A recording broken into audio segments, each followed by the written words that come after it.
Hello दोस्तों, कैसे आप लोग। स्वागत है आपका आपका चैनल प्रदीप शेटा में। दोस्तों हम लोग आ गए हैं प्रैक्टिस सेट नंबर 14 पे। ओके दोस्तों, हम लोगों ने 13 प्रैक्टिस सेट सॉल्व कर लिया है। उसका लिंक आपको कमेंट बॉक्स में मिल जाएगा या फिर आपको वीडियो की एंड में मिल जाएगी। ओके दोस्तों हम लोग यहाँ पर आज देखने वाले हैं सीटेट का 30 मोस्ट इम्पॉर्टेंट बाल विकास। ओके दोस्तों, 30 में से आपको 25 क्वेश्चन करने होंगे। अगर आपके 25 क्वेश्चन सही होते हैं इसका मतलब आपकी तैयारी बहुत ही अच्छे से चल रही है। हम आपको बता दें, अगर आप नए हो तो हमारे चैनल को आप लोग सब्सक्राइब कर लीजिए ताकि हर प्रैक्टिस सेट हर क्लास आप तक सबसे पहले पहुँचे। ओके दोस्तों, इस बार का लक्ष्य है 30 में 30। अब आइए हम लोग यहाँ पर चलते हैं आज के फर्स्ट क्वेश्चन पर बिना समय गंवाए।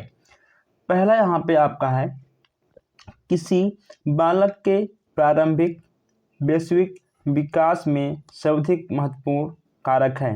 दोस्तों इन चारों में से आपका सबसे महत्वपूर्ण कारक कौन सा है। दोस्तों आपको हम बता दें कि यहाँ पर हम केवल क्वेश्चन आंसर की बात करते हुए आगे बढ़ेंगे, क्योंकि आपको बहुत कुछ पढ़ना है अभी भी। तो इसलिए हम चाहते हैं कि आप लोग यहाँ पर हर क्वेश्चंस का आंसर जान जाओ। दोस्तों यहाँ से भी क्वेश्चंस आपके फंस सकते हैं। अब हम बात करते हैं आंसर की। इसमें आपका हो जाएगा आंसर नंबर 2, घर का वातावरण तथा माता पिता के बालक का लगाव। ओके दोस्तों, घर का वातावरण तथा माता पिता से बालक का लगाव यह प्रारंभिक वैश्विक विकास के सर्वाधिक महत्वपूर्ण कारक है। अब यहाँ हम देखते हैं दूसरा, आजकल इस बात पर अधिक जोर दिया जाता है कि छात्रों के विषय वस्तु को रटने की प्रवृत्ति को कम करने के लिए प्रश्नों का निर्माण किया जाए। दोस्तों यह बहुत सही बात है। किस प्रकार के प्रश्नों से बालक में रटने की प्रवृत्ति को बढ़ावा मिलता है, यहाँ पे आपको बताना है कि किस प्रकार के प्रश्नों से बालक को रटने की प्रवृत्ति की विकास होती है। अतिलिखितीय प्रश्न, वस्तुनिष्ठ प्रश्न, निबंधात्मक या फिर वैकल्पिक। दोस्तों आपको बता दें कि निबंधात्मक प्रश्न से बालक को रटने की कोई भी आवश्यकता नहीं होती है। निबंध में दोस्तों क्या होता है, जैसे कि मान लो अगर आपसे कहा जाए कि आप संसार पे एक निबंध लिख कर दो, अपने गांव पे एक निबंध लिख के दो। दोस्तों आप निबंध अपने भाषा में अपने अनुभव से लिख सकते हो, लेकिन दोस्तों बहुविकल्पीय प्रश्न, अतिलिखितीय प्रश्न, ये सब क्वेश्चन आपको याद करना होगा। इसमें आपका हो जाएगा आंसर नंबर 3 बिल्कुल सही आपका हो जाएगा। अब यहाँ हम देखते हैं क्वेश्चन नंबर 3। तीसरा आपका है, निम्न में से कौन सा एक उदाहरण भाषिक बुद्धि वाले व्यक्तित्व को दर्शाता है। दोस्तों इसमें आपको बताना है, आपको चारों क्वेश्चन अच्छे से पढ़ना है ताकि आपका कोई भी डाउट ना रहे किसी भी आंसर में, किसी भी क्वेश्चन में। तीसरा दोस्तों आपका हो जाएगा चौथा, यानी शब्दों के अर्थ, क्रम तथा भाषा के विविध प्रयोग के प्रति संवेदनशीलता। हम दोस्तों चाहे तो हम चारों आंसर आपके पढ़ के तब हम आपको उत्तर बताएं, लेकिन दोस्तों उसमें आपका केवल टाइम ही खराब होगा। हम चाहते हैं कि दोस्तों आप तेजी के साथ चारों विकल्प पढ़िए और हम बस केवल यहाँ पर आपके प्रश्नों के उत्तर देते हुए आगे बढ़ेंगे ताकि आपको कम टाइम में अधिक क्वेश्चन देखने को मिल जाए। अब यहाँ हम देखते हैं चौथा, मॉन्टेसरी प्रणाली का विकास किस प्रकार के बालकों के लिए किया गया है। मॉन्टेसरी प्रणाली का विकास किस प्रकार के बालकों के लिए किया गया है। इसमें तो आपको हो जाएगा मंदबुद्धि और सुविधाहीन बालकों के लिए, मंदबुद्धि और सुविधाहीन बालकों के लिए। अब दोस्तों यहाँ हम देखते हैं क्वेश्चन नंबर 5। पांचवा आपका है, व्याख्यान तकनीक के विषय में शिक्षाविदों का विचार है कि इसका उपयोग आधुनिक शिक्षा में न्यूनतम हो। दोस्तों आधुनिक शिक्षा मतलब कुछ नया शिक्षा, दोस्तों कुछ नया बदलाव। जैसे कि छठवां आपका है, अधिगम का कौन सा सिद्धांत यह बताता है कि सीखने हेतु कार्य को दोहराया दोहराना आवश्यक है। दोस्तों अधिगम का कौन सा सिद्धांत यह बताएगा कि सीखने हेतु कार्य को दोहराना आवश्यक है। यानी इसका कहने का मतलब यह है कि जो आप सीख चुके हो उसको दोस्तों दोहराने का सिद्धांत किस में आएगा। अगर बात करें 6वें का, आपका आएगा प्रयास एवं टूटे का सिद्धांत है। अगर दोस्तों आप कोई चीज़ सीख चुके हो, अगर आप उस चीज़ को नहीं दोहराओगे तो वह दोस्तों कुछ चीज़ें आप उसमें से भूल जाओगे। इसलिए आपको पढ़ी हुई चीज़ों को रिवीजन करना बहुत ही आवश्यक। इसीलिए हम लोग आपसे कहते हैं कि आप लोग रिवीजन करिए, प्रैक्टिस करिए। ओके दोस्तों, इसीलिए हम यहाँ पर आज आपका प्रैक्टिस शेयर लेकर आए हुए हैं। आपको दोस्तों प्रैक्टिस करना बहुत ही आवश्यक है। अब यहाँ हम देखते हैं 7वां क्वेश्चन है, निम्न में से क्या एक संवेग नहीं है। दोस्तों हमने आपसे बताया था नेक्स्ट प्रैक्टिस सेट में कि भूख, प्यास, क्रोध, दोस्तों ये सब आपके संवेग के अंतर्गत आएंगे, लेकिन दोस्तों इसमें आपका पहला संवेग के अंतर्गत नहीं आएगा। क्रोध, भूख, भय, रोना, दोस्तों हंसना, ये सब आपके संवेग में आएंगे, लेकिन दोस्तों पलायन ये आपका संवेग के अंतर्गत नहीं आएगा। पलायन का मतलब होता है एक स्थान से दूसरे स्थान पर जाना। दोस्तों 7वें का आपका पहला बिल्कुल सही हो जाएगा। अब यहाँ हम बात करते हैं 8वें की। अगर यहाँ हम बात करें 8वें क्वेश्चन की, समस्या समाधान वह प्रतिमान है जिसके तार्किक चिंतन निहित होता है। निम्न में से किसका कथन है। देखिए दोस्तों इसमें आपको क्या बताना है। समस्या समाधान वह प्रतिमान है जिसमें तार्किक चिंतन निहित होता है, यह किसका कथन है आपको ये बताना है। तो 8वें में आपका जाएगा पहला। ओके दोस्तों, पहला आपका सबसे सही हो जाएगा, स्टेनले। अब यहाँ हम देखते हैं 9 क्वेश्चंस को।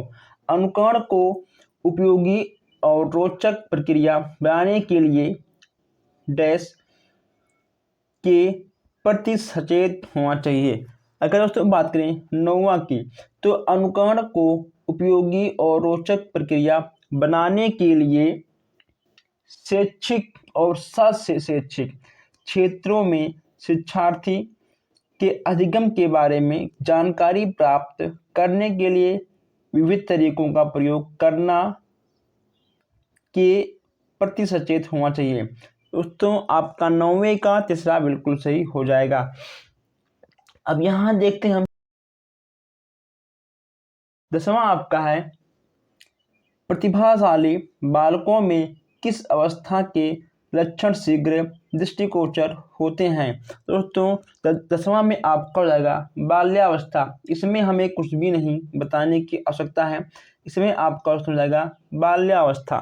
अब यहाँ हम देखते हैं क्वेश्चन नंबर 11, बच्चों के सोचने की प्रक्रिया में किस आधार पर सोचने को सबसे उच्च माना गया है। बच्चे के सोचने की प्रक्रिया में किस आधार पर सोचने को सबसे उच्च माना गया है। इसमें आपका हो जाएगा तर्क के आधार पर। दोस्तों जो बच्चा तर्क के आधार पर सोचता है वह दोस्तों सोचने का सबसे उच्च प्रक्रिया होता है। दोस्तों आपको बता दें, यहाँ हम लोगों ने 11 क्वेश्चन देख लिया है, लेकिन अभी हमारे कुछ भाई बहन ऐसे हैं जो बिना सब्सक्राइब किए ही वीडियो को देखते हैं ले आते हैं। अरे आप लोग सब्सक्राइब कर लीजिए ताकि हर क्लास आप तक सबसे पहले पहुंचे। वीडियो को लाइक करिए, प्लस आप लोग अपने व्हाट्सएप पर, अपने फेसबुक पर, अपने दोस्तों के पास आप लोग जरूर शेयर करिए। अब यहाँ पर आपका है 12वां क्वेश्चन है। 12वां क्वेश्चन की बात करते हैं, किसी बालक की मानसिक प्रक्रियाओं एवं व्यवहारों के अध्ययन के लिए बाल मनोविज्ञान विधि है। दोस्तों बाल मनोविज्ञान विधि है। दोस्तों हमने आपसे कहा था कि अगर आपको उपयुक्त सभी या फिर ये सभी दिख जाए दोस्तों 99.9% आपका वही क्वेश्चन सही जाएगा। दोस्तों तो इसमें आपका उपयुक्त सभी बिल्कुल सही हो जाएगा। ओके दोस्तों, आपका चौथा बिल्कुल सही हो जाएगा। अब यहाँ हम बात करते हैं 13वें क्वेश्चन की। प्रगतिशील शिक्षा के अंतर्गत निम्नलिखित में से किस बात का ध्यान रखा जाता है। 13वें की बात करें दोस्तों, बहुत ही अच्छा क्वेश्चन है। इसमें शिक्षण विधि को अधिक व्यवहारिक करने पर जोर दिया जाता है। दोस्तों अब यहाँ आपके दिमाग में एक क्वेश्चन उठ रहा होगा, आखिर ये आपका व्यवहारिक क्या है। दोस्तों व्यवहारिक क्या है, देखिए दोस्तों व्यवहारिक क्या होता है कि समाज से जोड़कर बच्चों को शिक्षा दिया जाए, वही आपका व्यवहारिक होता है। ओके दोस्तों, अपने तरीकों से शिक्षा दिया जाए वही आपका व्यवहारिक होता है। अब यहाँ हम बात करते हैं नेक्स्ट क्वेश्चन की। 14वां आपका है, आप पिछले कई वर्षों से शिक्षण कार्य कर रहे हैं। आपने अपने अनुभवों के आधार पर पाया है कि बहुआयामी छात्र निपुण होते हैं। दोस्तों बहुआयामी छात्र निपुण होते हैं दोस्तों केवल खेल कूद में, सही दोस्तों केवल खेल कूद में या केवल शिक्षण में। हमने दोस्तों आपसे कहा था कि जहां आपको दिख जाए केवल, वहां आपका क्वेश्चन दोस्तों गलत हो जाएगा। जब आपके दोनों क्वेश्चन गलत हैं तो सभी भी आपका गलत हो जाएगा। केवल आपका सही होगा कई प्रकार के कौशलों में। 14वें का आपका तीसरा बिल्कुल सही हो जाएगा। केवल जहां आपको दिया दोस्तों केवल, परंतु, जोर देना, ओके दोस्तों ये सब आपके क्वेश्चन से गलत होते हैं। अब यहाँ हम बात करते हैं क्वेश्चन नंबर 14 की। दोस्तों यहाँ हम बात करते हैं क्वेश्चन नंबर 15 की। चलिए दोस्तों 15वां आपका है, बच्चे दुनिया के बारे में अपनी समझ का सृजन करते हैं, निम्न में से किसका कथन है। बच्चे दुनिया के बारे में सृजन करते हैं, यह कथन किसका है ये आपको बताना है। ये हो जाएंगे आपके पियाजे महोदय। पियाजे महोदय आपके हो जाएंगे। 16वां क्वेश्चन की बात करें तो निचली कक्षाओं में शिक्षण की खेल पद्धति आवश्यक है। आवश्यक दोस्तों इसमें आपका क्या होगा, इसमें आपको जाएगा बच्चों के सामाजिकरण में, बच्चों के सामाजिकरण में, यानी आपका 16वें का पहला बिल्कुल सही हो जाएगा। अब यहाँ हम बात करते हैं 17वें क्वेश्चन की। 17वां आपका हो जाएगा, विकास कभी ना रुकने वाली एक प्रक्रिया है। विकास कभी ना रुकने वाली एक प्रक्रिया है, तथ्य संबंधित है। 17वें में आपका हो जाएगा तीसरा, विकास कर्म की, दोस्तों तीसरा आपका हो जाएगा विकास कर्म की एक रूपता के सिद्धांत से। 17वें का आपका तीसरा बिल्कुल सही हो जाएगा। अब यहाँ हम लगे हाथ देख लेते हैं 18वें क्वेश्चन को भी। समस्या के अचानक समाधान की वकालत करने वाले सिद्धांत का नाम। दोस्तों यहाँ आपको बताना है कि समस्या के अचानक समाधान की वकालत करने वाले सिद्धांत का नाम क्या है। 18वें की बात करें, इसमें आपका हो जाएगा सूक्ष्म का सिद्धांत है। दोस्तों जितने आपके सिद्धांत हैं आपको पढ़ के जाना होगा दोस्तों, अधिक नहीं, बस केवल दोस्तों 15-20 सिद्धांत हैं कुल मिलाकर, तो आपको 15-20 सिद्धांत याद करना होगा।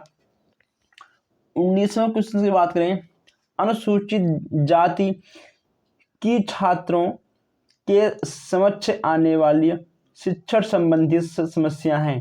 जो दोस्तों अनुसूचित जाति के छात्रों हैं, लड़कियां हैं दोस्तों, उनके समक्ष कौन सी समस्या आती है।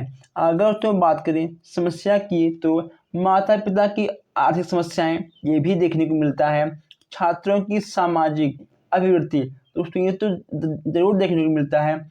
उच्च जाति के शिक्षकों का छात्रों के प्रति उदासीन व्यवहार, दोस्तों यानी आपका उपयुक्त सभी सही हो जाएगा। आपका 19वां में चौथा बिल्कुल सही हो जाएगा। अब यहाँ हम बात करते हैं क्वेश्चन नंबर 20 की। दोस्तों यहाँ पे आपका 20वां क्वेश्चन है, आप अपनी कक्षा के बच्चों के भाव और विचारों का मूल्यांकन करना चाहते हैं तो आपके लिए सर्वोत्तम साधन क्या है। आप अपने कक्षा के बच्चों के भाव और विचारों का मूल्यांकन करना चाहते हैं तो आपका इन चारों में सबसे सर्वोत्तम साधन क्या होगा। 20वां की बात करें तो इसमें आपका जाएगा बच्चों के भाषा विकास की जानकारी प्राप्त करना। ओके दोस्तों, देखिए दोस्तों जानकारी प्राप्त करना, ये तुलना करना आपका गलत हो जाएगा। जांच करना और जांच करना, जहाँ पे आपको लिख जाए तुलना करना, जांच करना, ओके दोस्तों, ऊंच नीच की भावनाएं, ये सब आपकी गलत होंगी। जानकारी प्राप्त करना दोस्तों आपका 20वां का दूसरा बिल्कुल सही हो जाएगा। अब यहाँ हम बात करते हैं 21 क्वेश्चन की। मनुष्य जो कुछ बनता है मनुष्य जो कुछ बनता है उस पर वातावरण का प्रभाव पड़ता है, यह कथन किसका है? दोस्तों बहुत अच्छी बात है। मनुष्य वातावरण के हिसाब से ही ढल जाता है। जैसे कि दोस्तों अगर आपके आसपास कोई फौजी कोई मतलब फौज का वातावरण है तो आपका मन करेगा कि हाँ हम फौज में जाएंगे। दोस्तों इसी प्रकार आपके वातावरण का प्रभाव आपके लक्ष्य पर भी पड़ जाता है। 21वां की बात करें तो 21वां में आपका तीसरा बिल्कुल सही हो जाएगा। अब यहाँ हम देखते हैं नेक्स्ट क्वेश्चन है।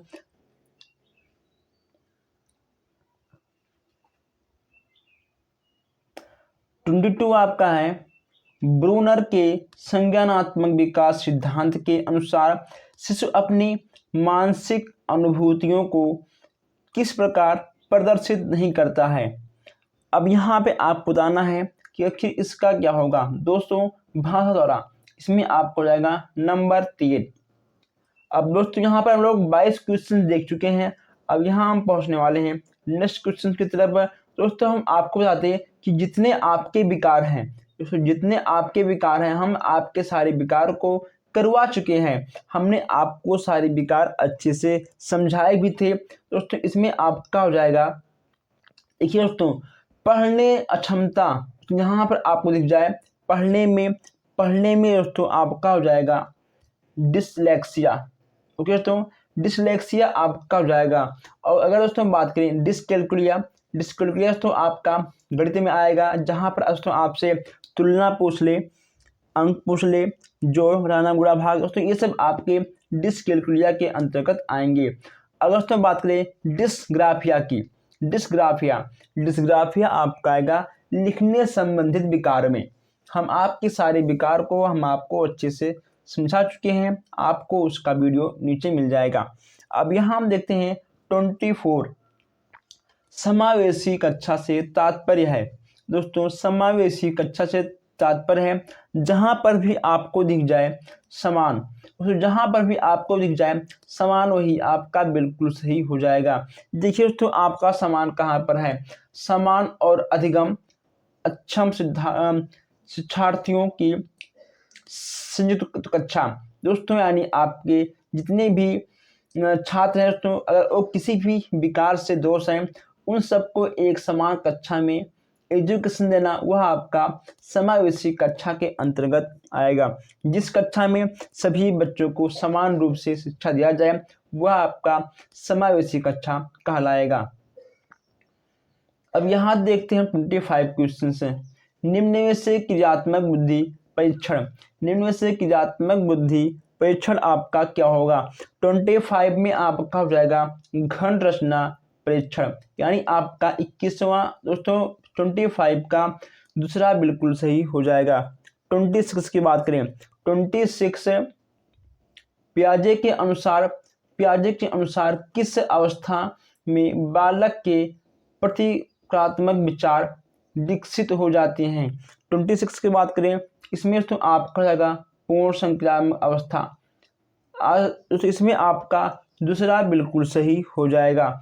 अब यहाँ दोस्तों हम बात करते हैं 27 क्वेश्चंस की। 27 क्वेश्चंस की बात करते हैं हम लोग यहाँ पर।